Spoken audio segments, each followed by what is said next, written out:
Okay, first of all, I want to thank y'all for being here, and thank y'all for being here on time and or early.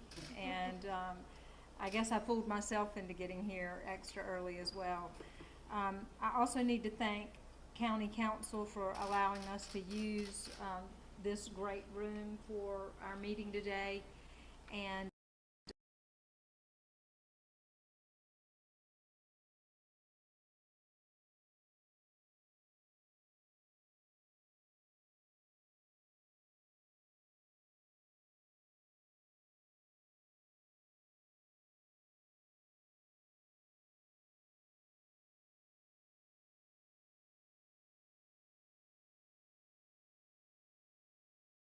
you'll hear more from them in a minute.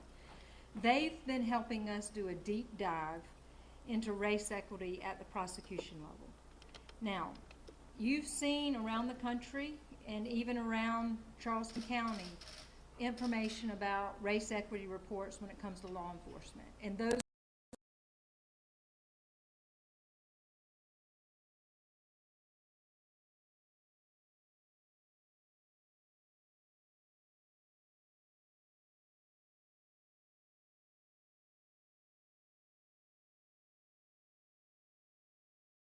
and has done these kinds of reports from across the country, the way they collect data is different. They're pretty much our uniform incident reports, consistent boxes to check when an arrest is made or when an investigation is performed. And they're records galore and data galore to be mined in those kinds of cases. Not true with prosecutors' offices. And that's why it's so rare to see a solicitor's office or a prosecution office from anywhere in the country do this kind of work. Because even if the will is there, many times the data is not there. And we have been working hard to remedy that. And I want to take you back just a minute. If y'all will remember, for those of you who've been around for a bit,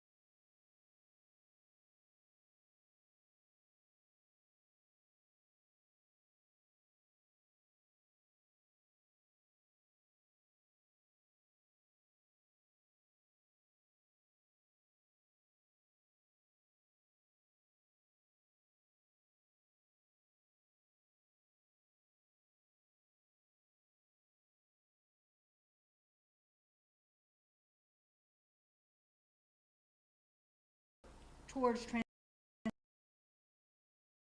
justify the prosecutor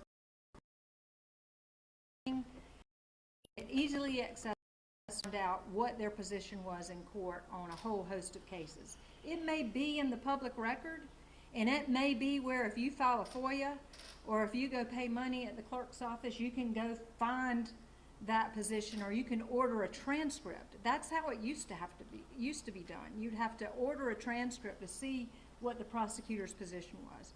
We made that all available to be transparent. But another big reason we did that was because every click, every time we enter that information, we also were collecting data.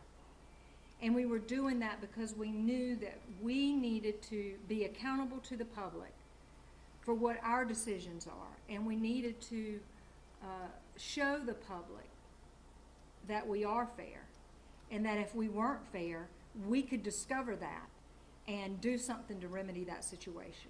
So it all began with that, and we began collecting this data. The next hurdle was finding someone to help us analyze it. And while we have attorneys who can enter their positions, who can enter sentences, we have staff to do all of that, when it comes to analysis, that takes a special expertise that I simply do not have, and no one on my staff has. And thankfully, we were able to partner with Justice Innovation Lab and with Loyola at Chicago and MacArthur to learn more about this data. And so with that, I'm getting ready to turn it over to the researchers, to the analysts, so that you can see the first in a series of reports. This is not the end. This is the beginning. And we're showing you a good look at what we've been doing and the reasons we're doing it and the areas that we think that we need to delve into. The news is good. The news is really good about prosecutions in the Ninth Circuit. We think the data will show you that we are fair on individual cases and that we are treating similarly situated people similarly. And that's what the public wants. They want their prosecutors to be fair and to be looking at the right things. But it can't stop there in looking at individual cases. We have to look at our effect in the community and on the community. Because as good as our intentions may be, and as well-meaning as my prosecutors are, we have to recognize that the criminal justice system can have an outsized impact on communities of color. And that's why we're doing this. That's what we want to remedy where there are problems and if there are problems. But as you will see, I'm very pleased with where we are now and look forward to not just being good, but being better and being the best. So with that, I'll introduce Don Stamen, who is with Loyola at Chicago. He also has partnered with the MacArthur Foundation, which you may be familiar with because they have worked so much with the CJCC, and he's going to get us started in going through the report. You have the one pager, but there is much more to it than just that one page. So let me pull that up and get going with Don.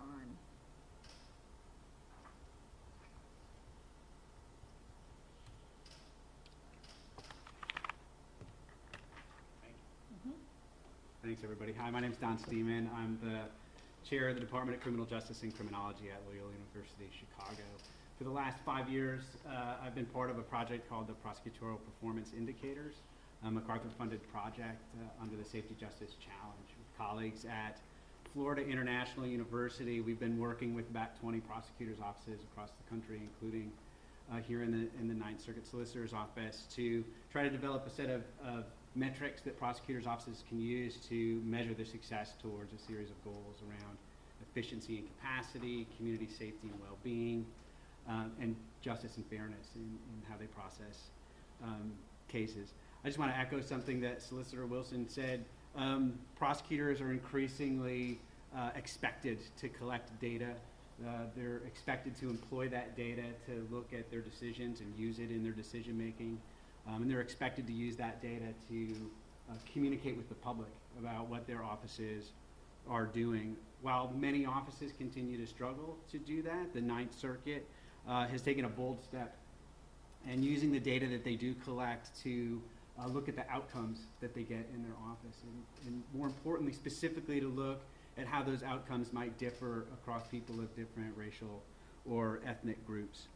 In this way, the Ninth Circuit is ahead of many other offices, not just by being willing to look at racial and ethnic disparities in case outcomes in their office, but being willing to share the outcome of those analyses with the public and talk about the public in what they do and what the next steps are in their work.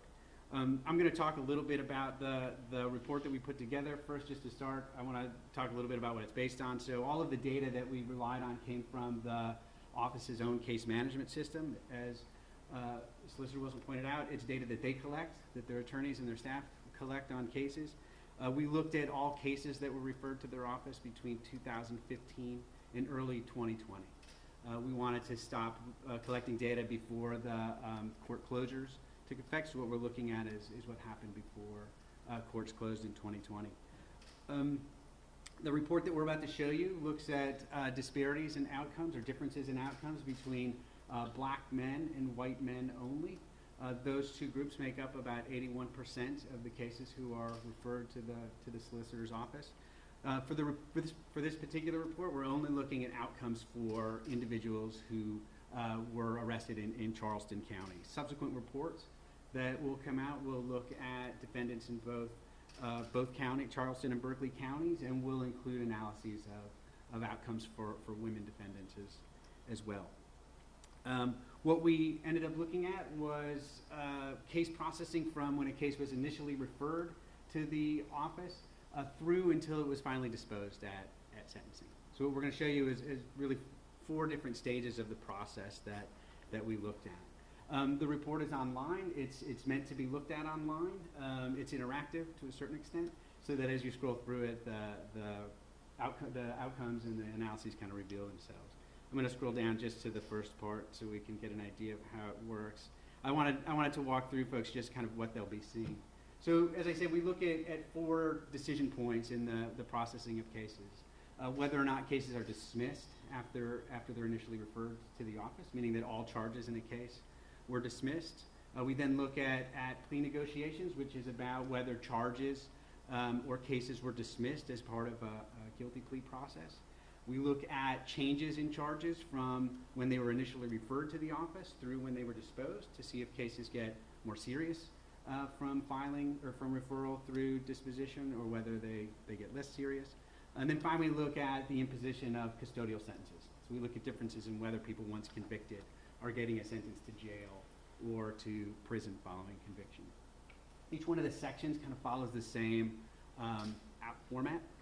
You'll see in here these graphs that show both the rate of outcomes. So for example, if we look at, this is about dismissals, if we look at all defendants, what we find in Charleston County for white and black men, about 20.5% of all cases are dismissed once referred to the office. What you also see here are the rates for black defendants and for white defendants. So you can see in Charleston County about 21.4% of cases involving black defendants are dismissed after they're referred, and about 18.6% of cases involving white defendants are dismissed after they're referred. What this also allows you to do is, as you scroll through, it shows you not just the rate, but the count of outcomes for different groups. So as you scroll up, it changes and shows the aggregate number of cases that were dismissed in Charleston County during the study period. One thing to point out, and that Jared will talk about in his remarks, is the large disproportionality in the number of cases involving black men relative to white men that come through the system. So you can see while the rates for white and black men are similar, about 21% of cases involving black defendants are dismissed compared to about 19% of white defendants. It's actually nearly twice as many cases involving black defendants are dismissed. About cases involving about 1,700 defendants, black defendants, are dismissed relative to about 900 cases involving white defendants. What we also have in the report are outcomes for specific offense types. We highlight ones where either there's a statistically significant difference in outcomes for white defendants and black defendants, or where there's a meaningful outcome that we might want to highlight. So here you can see it's dismissal rates for person offenses involving black defendants and white defendants, and throughout the report, gun dismissals, as well as dismissal rates for domestic violence cases. And then as you scroll through the report, you can go to each one of these different decision points. I'm not going to go through all of them here. Rather, I just wanted to show you how this works. Jared's going to highlight a couple of the places, a couple of the major findings that we have in the report, and then go through some of the conclusions and the next steps. Just before we start, I'll just identify kind of what we're looking at each one of these decision points. I guess I should have done that at the beginning. When we think about, so I'll just take one as an example. Oops. When we think about, whoops, sorry, technology gets in the way sometimes. There we go. When we look at, say, changes in charges from referral to disposition, we first look at whether or not charges increased in severity. We're looking at the top charge, or the most serious charge in any case, to see if that charge gets more or less serious. You can see that very few cases, the severity of the top charge goes up from referral to disposition. Only about 5% of cases does that happen. Much more common is changes in charges that go down in severity from a referral to disposition. But again, what we find here, our rates are very similar for black defendants and for white defendants. I'm going to turn it over to Jared now, who's going to kind of talk about the primary conclusions of the analyses and kind of next steps of what's going to happen with the office. Thank you.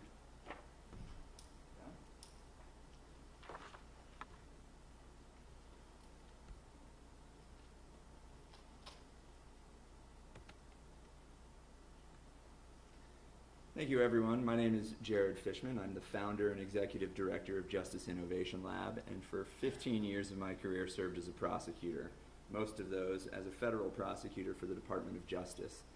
During that time, I handled civil rights cases across the country, one of which was down here in Charleston, the murder of Walter Scott.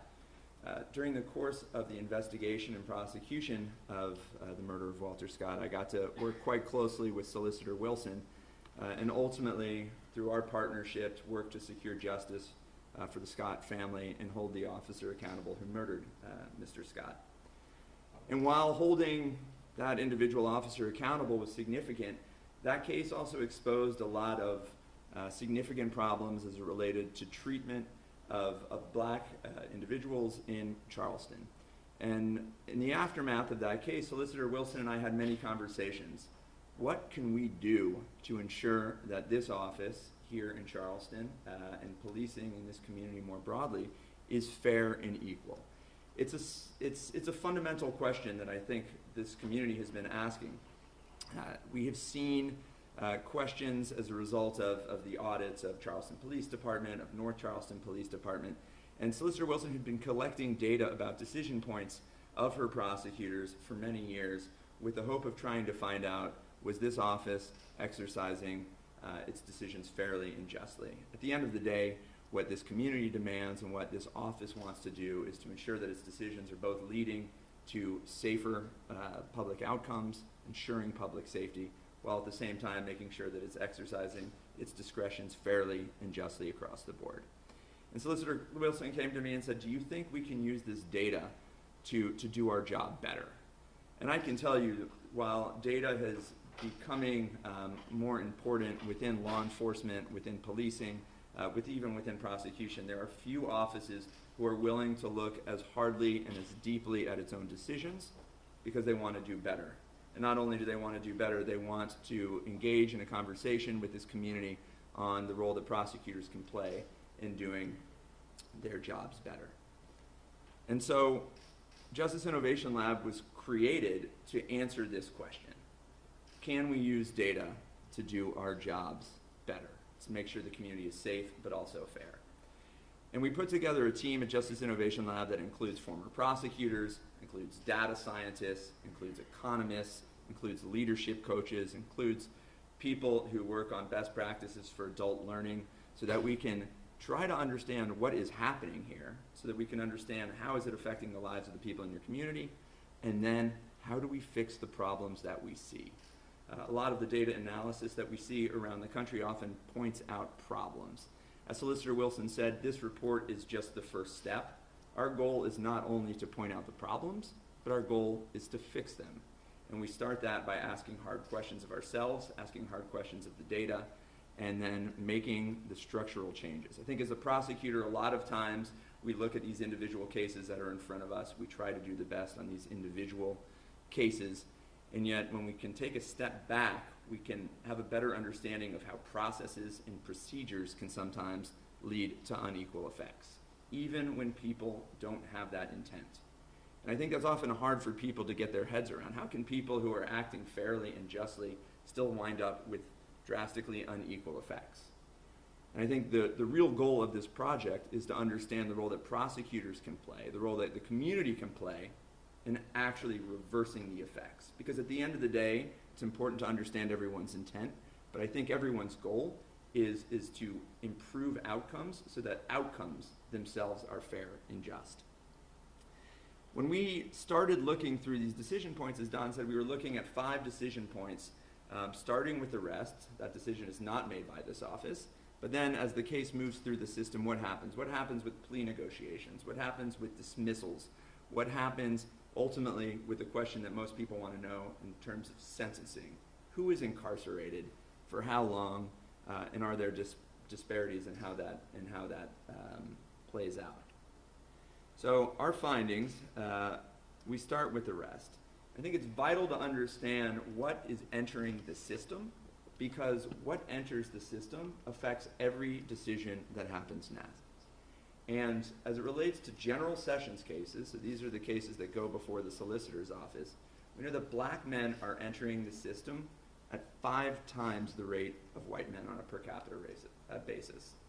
Though in Charleston, black men account for just 12% of the population, they make about 53% of the cases that enter the system. These are decisions that are not made by this particular office, that are made by police on the street, and then the prosecutor's office has to respond to those cases that are coming in. And while it's 5 times across the board more generally, as we look into drug enforcement specifically, we see that black men are 6 times more likely to be accused of drug crimes. And as a part of what we do is try to look at studies, information on what's happening across the country. The data is fairly clear that across races, drug use is generally fairly equal among races. And yet we see, at least as it relates to drug charges, 6 times more black men entering the system. And that's an important baseline for understanding everything that comes back, because prosecutors are responding to the cases that enter the system. One of the first areas that we looked at were dismissals. What cases is this office getting rid of in their entirety? Cases can be dismissed for a number of different reasons. They can be dismissed because someone is diverted out of the system as a result of a pretrial diversion program. Oftentimes cases are dismissed as a part of a plea negotiation. But a fundamental question that offices want to ask and be able to answer is what cases are being dismissed in their entirety. And this is a concern both for prosecutors, because this is time that is being taken away from the cases that matter most in this community. I know from speaking with many prosecutors in this office and from my own experience, is everyone wants to be making sure that we are spending our time on the cases that will have the greatest return for public safety. I think that's a fairly uncontroversial position. And every time spent on a case that is going to be dismissed out of that system is time that's taken away from using the power of the prosecutor office to address the problems that are of greatest concern. So what did we find? We found that for the black men entering the system, they actually have a higher rate of cases being dismissed out of the system. And as we dig deeper into some of these numbers, and it will be the subject of some of our future reports, one of the areas that we have focused on is looking at cases that get dismissed for insufficient evidence. These are cases that the prosecutor's office has reviewed the evidence collected by law enforcement in this case and has decided they cannot meet their burden as an office to take this case forward. And as you'll see in the appendix, it looks at some of those numbers more specifically. Black men are having their cases dismissed at 3 times the rate for insufficient evidence.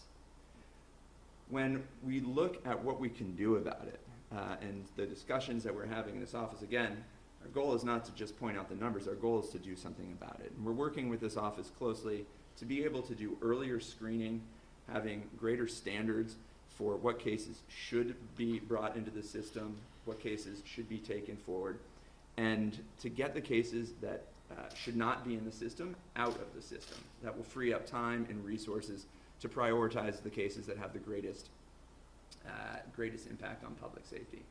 When we look at the time to disposition of these cases, we see that on average it's taking 6 weeks longer for black men to have those cases dismissed as compared to white men. And so as we build new procedures and processes to look through the case, to analyze those cases, to ensure that the cases of greatest priority for community safety and for the public are being brought forward, and to ensure that they can be successfully completed for this community. We look at a number of different things, charge severity being one, and this is a good example where we can see the role that prosecutors are playing in serving as a check on those cases that are coming in the system. Increasing cases is necessary when there is more evidence of greater harm to the community, and decreasing those charges is necessary when an arrest is overcharged or when the evidence doesn't meet the standards of the case. And when you look at the case, one of the things we talk about similarly situated defendants, those are people who come into the office with similar charges, with similar amounts of charges, with similar backgrounds in terms of criminal history or socioeconomic status. On the whole, this office treats black and white defendants who are similarly situated in a similar way. And that's good news. That's the good news of this report. This office strives to treat those cases similarly, and we see that in some of their most important decisions, such as the decision to increase or decrease charges and the decisions they make with respect to plea bargaining. But what's happening in the end? You know, as you look through these reports, you're able to toggle back and forth between rate, that's the percentage, the likelihood that someone is going to have a particular outcome, and raw number. And I think this is what this report does that most reports don't do. And I think it raises some of the most interesting questions for this community as to how we can and should address the problems. Is that with incarceration rate, we see that black and white men are getting similar rates of incarceration for the charges that they're facing. But when you look at the ultimate impact as to who is going to jail or prison and for how long, that is where the numbers get wildly disproportionate. And that stems directly not from the decision making of the prosecutors who are treating those cases similarly, but from the sheer number of cases that are coming into the system. And in this jurisdiction, about 25% of those cases are for drug cases. It's driving a good proportion of the disparity in incarceration rates and incarceration lengths. In future reports, we will be diving more deeply into what that means and what we can do about it, specifically looking at individual charges, charge types, and where those differences can be made in terms of setting policy at the prosecutor level, and to engage in conversations with law enforcement in the community about how the resources can be best spent, again, to ensure public safety, but also ensure fairness. So where do we go from here? This, as Solicitor Wilson said, is just the first step for us. Our goal is to work with Charleston to ask hard questions, to find the answers, and to make the changes to make this community safer and fairer across the board. Our studies will look into questions about how cases are resolved. And one thing I would point out that this study does, and I think is different than a lot of similar studies, is we break it down to the charge level. So you can look at the office as a whole as decisions are made overall, but where you can start to do something about it is when you break down individual cases to drug cases, to violent crimes, to domestic violence, because those cases are investigated differently, they're treated differently, and have different results. And so fixing the problems require really looking down at how decisions are made on the whole, but also at that smaller, more micro level. We will be writing reports and working with the office to understand what's driving differences in the resolution times that I spoke about, the 6-week difference in case processing times for dismissals, looking at the charges that have the greatest impact on incarceration in this jurisdiction and what can be done about it, identifying office practices that can be changed and improved to ensure swift resolution and to ensure that the cases that are moving forward to disposition are the ones with the greatest impact in this community. We're looking at common elements of cases that are frequently dismissed to understand, are there practices that are happening that are leading to greater amounts of cases being dismissed. And then ultimately, our goal is not only to use this for internal improvement, but to share this with the public. As you look through this report, it will give you a lot of information, but I think it will also probably lead to more questions, and that's really the goal. Our goal is to create a conversation, not only with this office, but with this community more broadly, to try to get to the heart of some of the structural problems that are leading to inequities in results across the system. As a part of our next step with this office, we will also be conducting a 2-day training with prosecutors in the solicitor's office as a starting point to ask some of these hard questions, and more importantly, to start that process on finding the solutions. Thank you.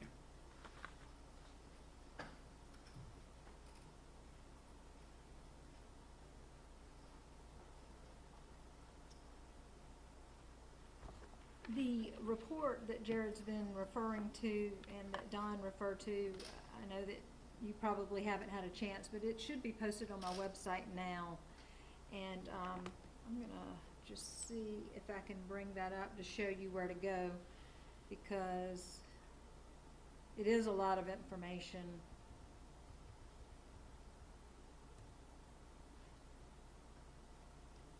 So hopefully you recognize my website. And then this block right here, Solicitor Wilson releases first race equity and prosecution report. Click on that, and then you have the report. You know, Jared ended where we began a while back, because when I started this, I didn't know that the news was going to be good. I really didn't know, because I have learned through my career and through study and training that there is bias in our institutions, there is racism in the system, and that much of that is institutional and is unconscious. So I fully expected to see a worse picture than what I've seen, and I am so proud of the team that we have that's made all this possible, because it has not been easy. This is my leadership team here that has really led the way to getting the data entered, and that may seem simple to people, but there's so many different ways to handle a case and to document what happened in a case. To get that consistency has really taken the investment of these folks on the front row. But we began, because we didn't know, we began where we're going to end, with training. But training can't be the end of it. We started out with the YWCA's Race Equity Institute training that's put on by the outfit out of Charlotte. Many of you may have attended it or have heard about it. Thankfully, MacArthur, Charleston County, ponied up the money to help us go to that training. It was 2 full days, and every member of our office went. It was tough, it was emotional, it was enlightening, it was all of those things. But that wasn't enough to just get trained up, to just have a background as to how bias and racism could have eked into our system. We had to dig deeper and look at ourselves and look at the results we were seeing. So we started with that training, and as Jared mentioned, Justice Innovation Lab teamed us up with another group called Ethical Coach, which was concerning at first, because it sounded like to me they were trying to coach us on ethics as if we needed coaching on ethics, but that wasn't it at all. It was groups of people, mainly HR types from corporate America, who had worked and studied racism in their own corporations and in their own countries. We had people from all over the world paired up with our leadership and doing training so that we can learn more about ourselves, about our office. Frankly, some of it was hokey, and some of it felt like a waste of time, and then you'd have a pearl of wisdom that really, really hit you. And so I'm so grateful, again, that we were able to do this. And all of that was as a result of our partnership with Justice Innovation. We didn't have to pay for that. And that outfit is one that corporations and industry pay thousands and thousands and thousands of dollars to have the privilege of attending. So that was something that we did.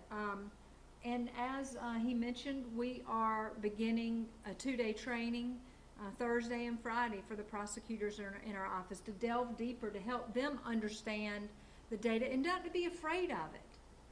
And I hope if there's one thing that the folks in my office can glean from this, is that we can't be afraid of it. We know we are well-intentioned.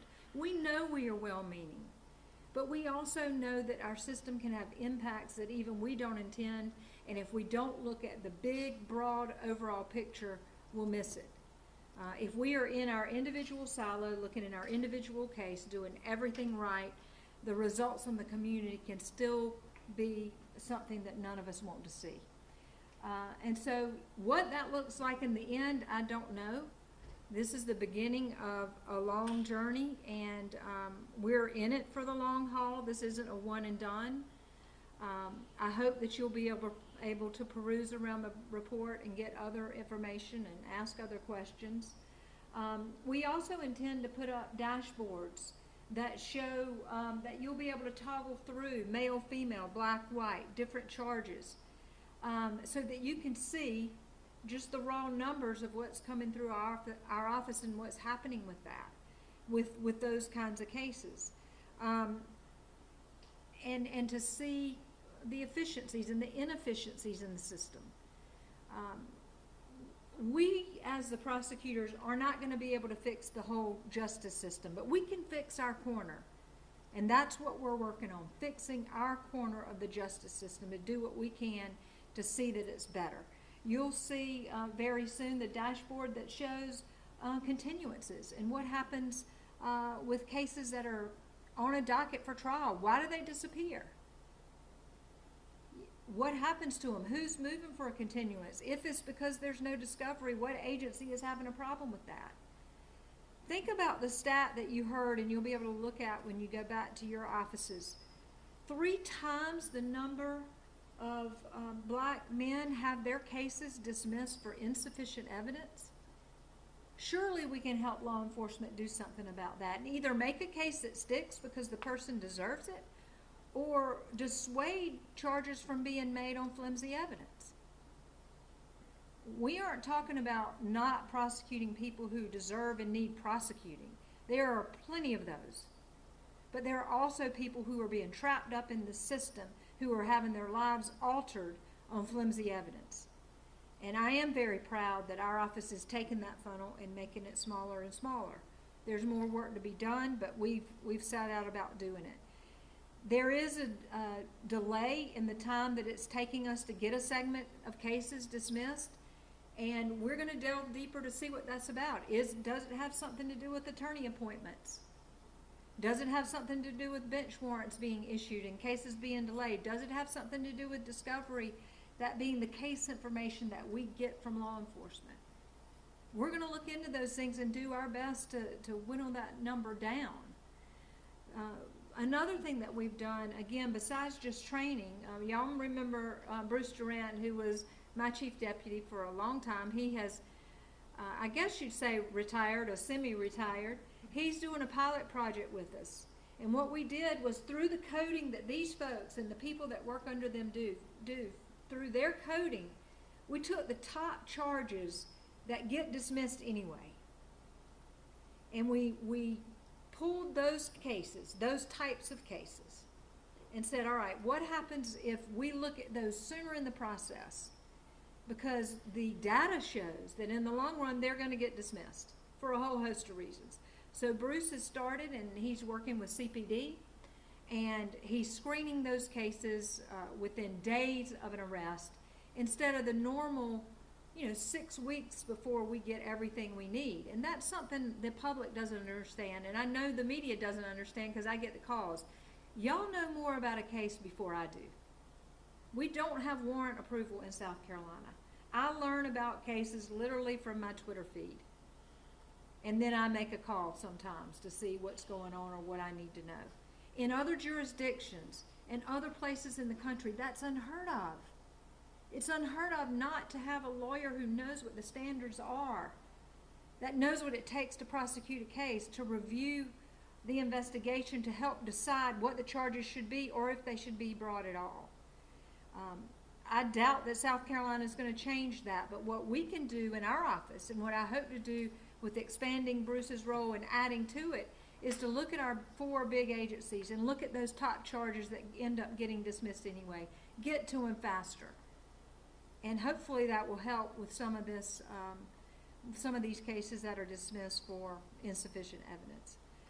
So with that, we're happy to take questions if anybody has any questions. I know it's a lot of information and you didn't have all that much time to study it, and we aren't going anywhere, so if you need to get to us later, you can do that as well. Anybody? Yes, sir.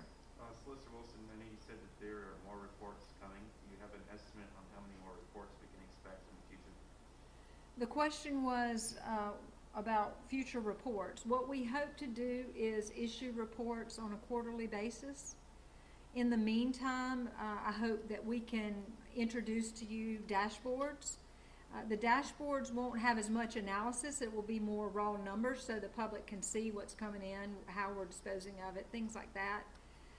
But it won't have the full analysis that you see in a report like this.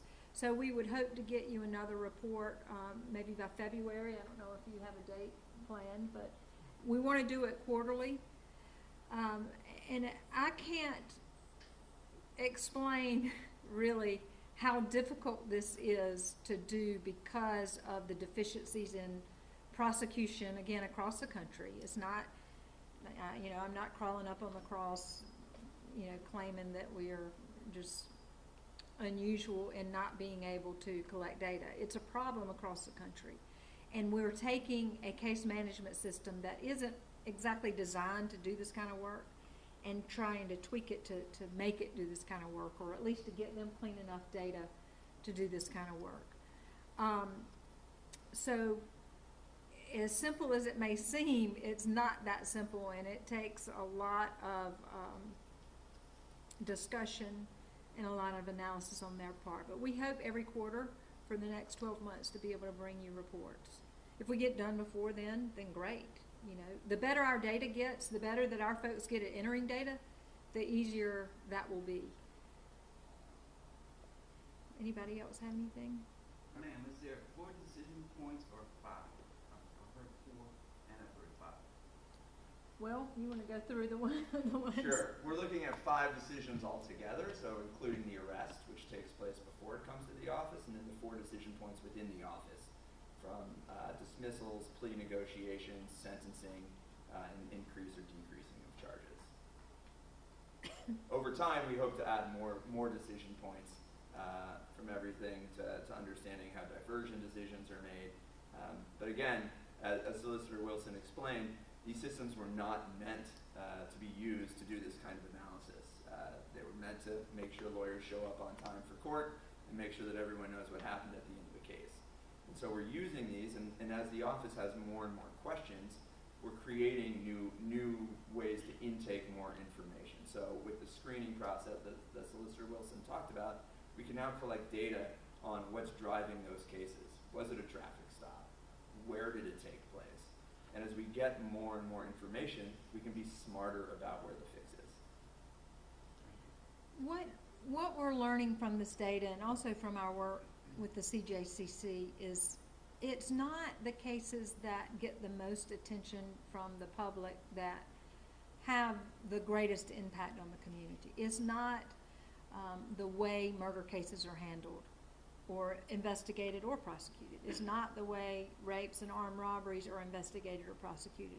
It's the lower level offenses that are coming in that have the greatest effect on our whole community and that can really disrupt people's lives for little exchange of public safety.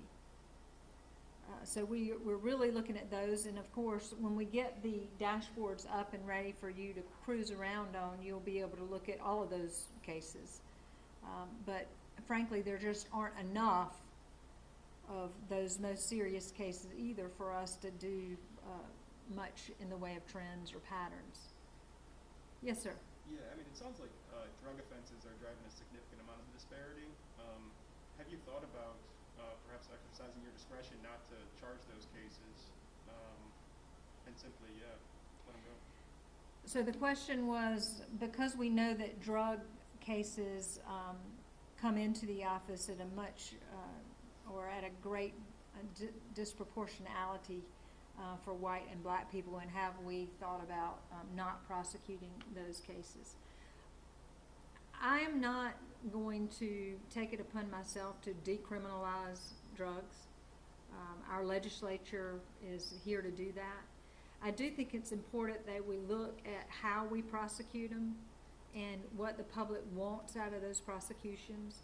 I mean, the fact of the matter is a lot of violence occurs around drug cases, and people don't want drugs dealt on their corners or in their front yards. So I do not see a decriminalization of drug cases.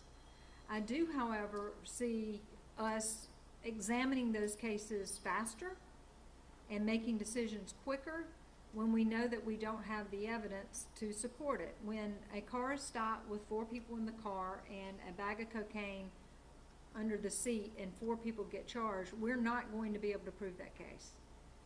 Unless law enforcement did some kind of DNA or fingerprint test on that, we're not going to be able to prove who possessed that. And that happens as well with gun cases. Things like that that we can do to look at those cases and see that we deal with them appropriately. There is a big discussion in South Carolina and across the country about drug penalties. You know, do we want life without parole for drug offenders? You know, I can tell you in my office it is very, very, very, very rare that we seek life without parole, and there's talk in Columbia about eliminating that option. I think that we need to look at what we're doing with drug cases, look at the weights, look at whether or not someone really is a dangerous dealer, maybe work with Turning Leaf to see if we can get them on another track to employment. We need to look and see if someone's an addict and put them in our drug court, which has great success. And we want to continue to make those things as robust as possible and use this data to show county council. I see we have one member here. I appreciate that. But use the data to show county councils, to show our legislature that we need wraparound services. We, in the criminal justice system, don't need to be the dumping ground for addicts. We don't need to be the people trying to figure out how to treat mental illness. That's not what the justice system was designed for, but that's what it's being used for. And with this data, hopefully our policymakers, our funders in county council and in the legislature will see that there's another way to do this that has a better effect on public safety and for the health of the community. So I do see some changes perhaps in policy, but there's not going to be a decriminalization. Is that it? One other thing, Jarvis, if you want to come up and talk to us a little bit about the training that you're going to be conducting later in the week. It's been nice to meet these folks. Of course, I knew Jared from the Slager case, but the rest of the crowd I just met on Zoom and have been seeing on Zoom for the last year and a half. Come on up to the mic, Jarvis, and tell the folks a little bit about yourself. So I'm Jarvis Edo. I work with Justice Innovation Lab, particularly around developing a way to talk internally with the prosecutors here in South Carolina about the report, about how to think about the report, and about really how to try to build on the data that's included in there. And so I'll keep this super brief, but our plan is over the next several months, as Scarlett mentioned, we are starting on Thursday and Friday, but we've got a couple other touch points between now and I think, the winter. And our plan is to facilitate a bunch of conversations about the data, and I think some of the topics that are most germane to the conversation about sort of how we can improve the justice system generally. And I'm sorry I forgot to mention who I am or what connection I have to this. I was formerly a prosecutor in the Manhattan DA's office. I have since been thinking exclusively about how to have these conversations with prosecutors around the country. And as I mentioned, recently joined Justice Innovation Lab to do just that. So, thank you. All righty. That's all we have for you. Thank y'all again for being here and being on time and for your interest. And just give us a call if you have any other questions.